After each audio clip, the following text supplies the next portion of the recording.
మొదటి సినిమా RX-100తో టాలీవుడ్లో ఒక్కసారిగా అందరి దృష్టిని ఆకర్షించారు దర్శకుడు అజయ్ భూపతి. 2018లో వచ్చిన ఈ చిత్రం బాక్సాఫీస్ వద్ద ఘన విజయాన్ని సాధించడమే కాకుండా ఆయనకు దర్శకుడుగా మంచి గుర్తింపును తెచ్చిపెట్టింది. ప్రస్తుతం ఆయన దర్శకత్వంలో తెరకెక్కిన చిత్రం శ్రీనివాస మంగాపురం. సూపర్ స్టార్ మహేష్ బాబు సోదరుడి కుమారుడు జయకృష్ణ ఘట్టమనేని ఈ సినిమాతో కథానాయకుడిగా పరిచయం అవుతున్నారు. ఈ చిత్రం జూలై 30వ తేదీన ప్రేక్షకుల ముందుకు రానుండడంతో సినిమాపై ప్రేక్షకుల్లో భారీ అంచనాలు నెలకొన్నాయి.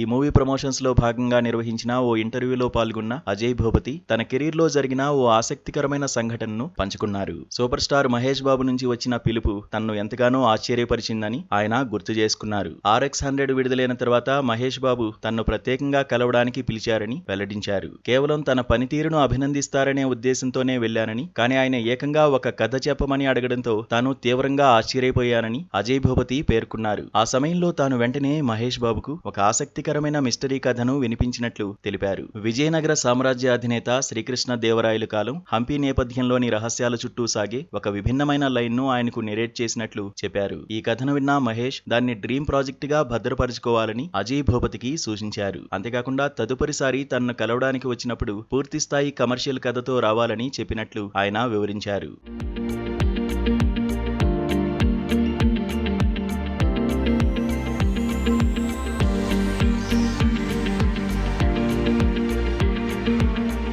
మరోవైపు సూపర్ స్టార్ మహేష్ బాబు ప్రస్తుతం దర్శక ధీరుడు SS రాజమౌళి దర్శకత్వంలో రూపుదిద్దుకుంటున్న ప్రతిష్టాత్మక పాన్ వరల్డ్ ప్రాజెక్ట్ వారణాసిలో నటిస్తున్నారు. శరవేగంగా చిత్రీకరణ జరుపుకుంటున్న ఈ గ్లోబల్ యాక్షన్ అడ్వెంచర్ చిత్రంలో గ్లోబల్ బ్యూటీ ప్రియాంక చోప్రా కథానాయికగా, మలయాళ నటుడు పృథ్వీరాజ్ సుకుమారన్ కీలక పాత్రలో నటిస్తున్నారు. ఈ భారీ చిత్రం వచ్చే ఏడాది ప్రేక్షకుల ముందుకు రానుంది. వారణాసి పూర్తయిన తర్వాత మహేష్ బాబు తదుపరి ప్రాజెక్ట్ ఎవరితో ఉంటుందనే ఉత్కంఠ అందరిలోనూ నెలకొన్న నేపథ్యంలో అజయ్ భూపతి చేసిన వ్యాఖ్యలు తీవ్ర ఆసక్తి రేకెత్తిస్తున్నాయి.